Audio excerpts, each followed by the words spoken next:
BRS ప్రతినిధి బృందాన్ని ఢిల్లీకి ఆహ్వానించింది కేంద్ర ఎన్నికల కమిషన్. ఈ నెల 5న మధ్యాహ్నం 3 గంటలకు నిర్వచన సదన్లో కేంద్ర ఎన్నికల సంఘం ఆధ్వర్యంలో సమావేశం జరగనుంది.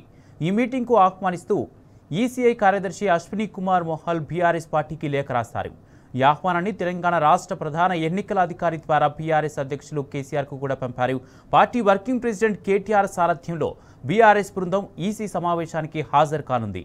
కేటీఆర్తో పాటు పార్టీ కీలక నాయకులు, మాజీ పార్లమెంటు సభ్యులు ఢిల్లీ వెళ్లనున్నారు.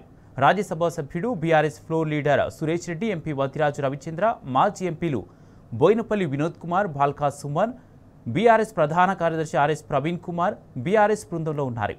ఇక సిఈసి సమావేశంలో ఎన్నికల సంస్కరణలు, ఈసీకి సమర్పించిన వివిధ అభ్యర్థనలు, ఎన్నికల ప్రవర్తనా నియమాలకు సంబంధించిన అంశాలపై చర్చ జరిగే అవకాశం ఉంది. పలు రాష్ట్రాల్లో జరుగుతున్న రాజకీయ పరిణామాల నేపథ్యంలో ఎన్నికల సంఘం సమావేశం ప్రాధాన్యతను సంతరించుకుంది.